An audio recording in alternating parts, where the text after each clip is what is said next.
창세기. 우리는 첫 번째 비디오에서 1장부터 11장에 담긴 성경의 기본 줄거리를 보았습니다. 하나님은 만물을 창조하시고 자신의 형상대로 인간을 만들어 세상을 다스리게 하셨지만 인간은 죄와 반역을 선택하고 세상을 폭력과 죽음으로 물들이며 결국 바벨탑을 쌓다 흩어지죠. 하나님은 과연 세상을 어떻게 구속하시려는 걸까요? 궁금해지는데요. 바벨탑 사건 이후 창세기의 저자는 한 사람의 족보를 따라가기 시작합니다. 아브람, 후에 아브라함으로 알려질 사람이죠. 12장 서두에서 하나님은 아브라함에게 한 약속을 하시는데 이로써 완전히 새로운 이야기가 펼쳐집니다. 하나님은 아브라함에게 고향을 떠나 언젠가 그의 소유가 될 가나안으로 가라고 하십니다. 그 땅에서 큰 민족을 이루고 이름이 창대케 되며 복을 받을 거라는 약속과 함께요.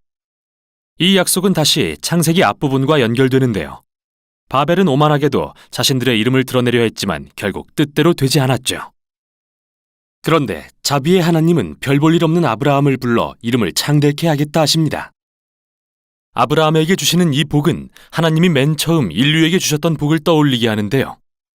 왜 하나님은 아브라함과 그의 자손에게 복을 주시는 걸까요? 그분의 약속 맨 마지막에 답이 있습니다. 땅의 모든 족속이 너로 말미암아 복을 얻을 것이라. 이게 성경에 남은 모든 이야기를 이해하는 열쇠입니다. 하나님은 아브라함의 자손을 통해 반역한 인류를 구원하고 복을 베풀기로 계획하신 거죠. 이게 구약의 모든 이야기가 이 자손, 즉 이스라엘 민족에게 집중된 이유입니다. 또한 이스라엘이 후에 시내산에서 제사장 나라로 불리게 되는 이유이기도 하죠. 하나님은 이들을 통해 다른 민족들에게 자신이 어떤 분인지 보여주고 싶으신 겁니다.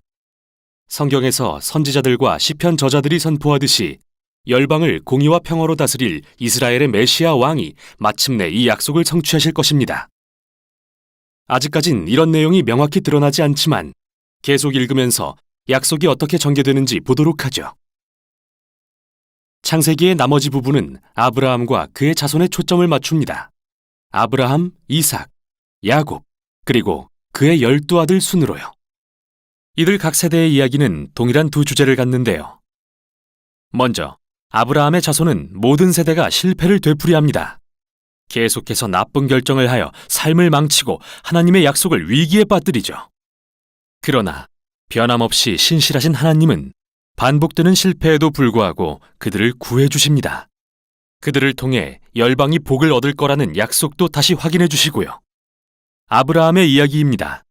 하나님은 아브라함에게 큰 민족을 준다 약속하셨지만 그는 예쁜 아내 때문에 자기 목숨을 잃을까 2번이나 겁을 먹습니다.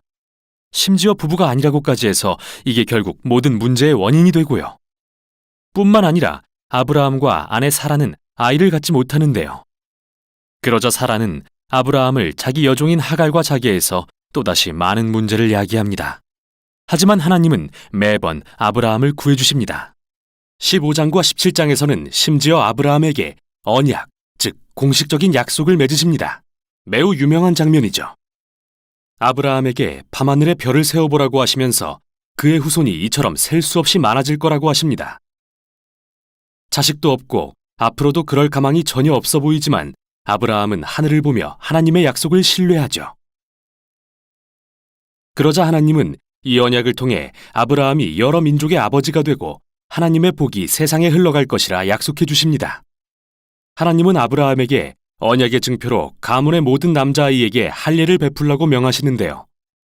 이건 그의 자손이 번성하는 게 하나님의 선물임을 기억하게 하는 상징이 됩니다.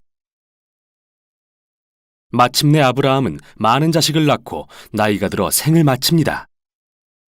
이제 야곱이 주인공이 되어 더 드라마틱한 이야기를 이어가는데요. 그는 태어나면서부터 자기 이름처럼 속이는 자로 살아갑니다. 그는 장남에게 주어져야 마땅한 복을 빼앗기 위해 형 에서를 속이고 늙어 눈이 어두운 아버지를 속여 복을 가로챈 후 급히 도망갑니다. 그는 4명의 아내 중에서 오직 라헬만을 진심으로 사랑했는데 이 일로 가족 간의 경쟁 관계가 생깁니다. 야곱이 낮아진 단 하나의 사건이 있다면 삼촌 라반이 수년간 그를 속인 것입니다. 이제 상황은 완전히 역전됩니다. 겸손해져서 고향으로 돌아온 야곱은 아주 이상한 이야기 같지만 자기에게 복을 달라고 조르며 하나님과 씨름을 합니다. 역시 사람은 쉽게 변하지 않는가 봅니다. 그러나 야곱의 결단을 존중하신 하나님은 그에게 아브라함의 복을 베푸시며 이름을 하나님과 겨루어 이기다는 뜻의 이스라엘로 바꿔주십니다. 이제 창세기 마지막 부분에 이르러 야곱의 아들들이 등장하고 이야기는 절정에 이릅니다. 야곱은 11번째 아들 요셉을 다른 아들들보다 사랑해서 이런 특별한 옷을 지어 입히는데요. 이런 요셉을 미워한 10명의 형들은 그를 납치해서 죽일 계획을 세우지만 결국 이집트의 노예로 팔기로 결정하고 거기서 요셉은 감옥에 갇히게 됩니다. 정말 부끄러운 가족 아닌가요? 그러나 하나님은 요셉과 함께 하십니다. 요셉이 감옥에서 풀려나도록 도우시고 바로 왕이 그를 이집트의 총리로 세우게 하시죠. 요셉은 심한 기근에서 이집트 민족을 구하고 형들과 가족도 굶주림을 면하게 하는데요. 우린 여기서 다시 한번 아브라함 자손의 어리석음과 죄가 하나님의 신실하심과 만나는 것을 봅니다. 형들의 악함조차 생명을 구하는 데 쓰시는 신실하심을요. 실제로 요셉은 창세기 끝부분에서 이렇게 말합니다.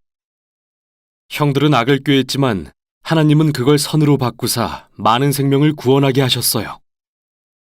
이 말이 전략적으로 창세기의 맨 끝에 나오는 이유는 단순히 요셉과 형들의 이야기를 넘어 창세기 전체를 요약하는 말이기 때문입니다. 창세기 3장 이후 이기적이고 악한 행동을 멈추지 않는 인간들, 그러나 하나님은 세상을 내버려두지 않으십니다. 신실하신 하나님은 인간의 실패에도 불구하고 여전히 복을 주려 하시죠. 특히 우리는 창세기에서 여자의 후손에 대한 신비로운 약속이 어떻게 발전하는지 볼 수 있는데요. 3장을 기억해 보세요. 상처 입은 승리자가 오셔서 뱀을 짓밟고 악의 근원을 이길 거라 하신 약속 말입니다. 저자는 이제 이 약속과 아브라함의 족보를 연결하는데요. 바로 여기서 하나님이 어떻게 열방의 복을 베푸시는지 밝혀집니다. 아브라함에서 시작된 이 약속은 야곱의 넷째 아들인 유다로 이어집니다. 49장에는 굉장히 중요한 시가 나오는데요. 나이든 야곱은 죽기 전에 12아들을 불러 축복합니다.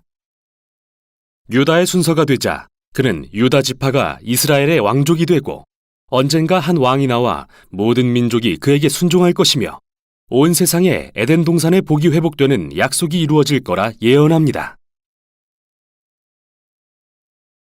이제 야곱이 죽고 후에 요셉도 죽습니다. 남은 가족들은 여전히 이집트에 거주하고요. 창세기는 이렇게 미래에 대한 소망과 약속을 남긴 채 끝을 맺는데요. 앞으로 어떤 이야기가 펼쳐질까요? 궁금해서 다음 장을 열어보고 싶어지시죠? 바로 여기까지가 창세기였습니다. 제12장 여호와께서 아브라함에게 이르시되 너는 너희 고향과 친척과 아버지의 집을 떠나 내가 네게 보여줄 땅으로 가라. 내가 너로 큰 민족을 이루고 네게 복을 주어 네 이름을 창대하게 하리니 너는 복이 될지라. 너를 축복하는 자에게는 내가 복을 내리고 너를 저주하는 자에게는 내가 저주하리니 땅의 모든 족속이 너로 말미암아 복을 얻을 것이라. 이에 아브라함이 여호와의 말씀을 따라갔고 롯도 그와 함께 갔으며 아브라함이 하란을 떠날 때에 75세였더라. 아브라함이 그의 아내 사레와 조카 롯과 하란에서 모은 모든 소유와 얻은 사람들을 이끌고 가나안 땅으로 가려고 떠나서 마침내 가나안 땅에 들어갔더라. 아브라함이 그 땅을 지나 세겜 땅 모래 상수리 나무에 이르니 그때 가나안 사람이 그 땅에 거주하였더라. 여호와께서 아브라함에게 나타나 이르시되 내가 이 땅을 내 자손에게 주리라. 자기에게 나타나신 여호와께 그가 그곳에서 제단을 쌓고 거기서 베델 동쪽 산으로 옮겨 장막을 치니 서쪽은 베델이요 동쪽은 아이라. 그가 그곳에서 여호와께 제단을 쌓고 여호와의 이름을 부르더니 점점 남방으로 옮겨갔더라. 그 땅에 기근이 들었으므로 아브라함이 애굽에 거류하려고 그리로 내려갔으니 이는 그 땅에 기근이 심하였음이라. 그가 애굽에 가까이 이르렀을 때 그의 아내 사레에게 말하되 내가 알기에 그대는 아리따운 여인이라. 애굽 사람이 그대를 볼 때에 이르기를 이는 그의 아내라 하여 나는 죽이고 그대는 살리리니 원하건대 그대는 나의 누이라 하라. 그러면 내가 그대로 말미암아 안전하고 내 목숨이 그대로 말미암아 보존되리라. 아브람이 애굽에 이르렀을 때 애굽 사람들이 그 여인이 심히 아리따움을 보았고 바로의 고관들도 그를 보고 바로 앞에서 칭찬하므로 그 여인을 바로의 궁으로 이끌어들인지라. 이에 바로가 그로 말미암아 아브람을 후대하므로 아브람이 양과 소와 노비와 암수 나귀와 낙타를 얻었더라. 여호와께서 아브람의 아내 사레의 일로 바로와 그 집에 큰 재앙을 내리신지라. 바로가 아브람을 불러서 이르되 내가 어찌하여 나에게 이렇게 행하였느냐? 내가 어찌하여 그를 내 아내라고 내게 말하지 아니하였느냐? 내가 어찌 그를 누이라 하여 내가 그를 데려다가 아내를 삼게 하였느냐? 내 아내가 여기 있으니 이제 데려가라.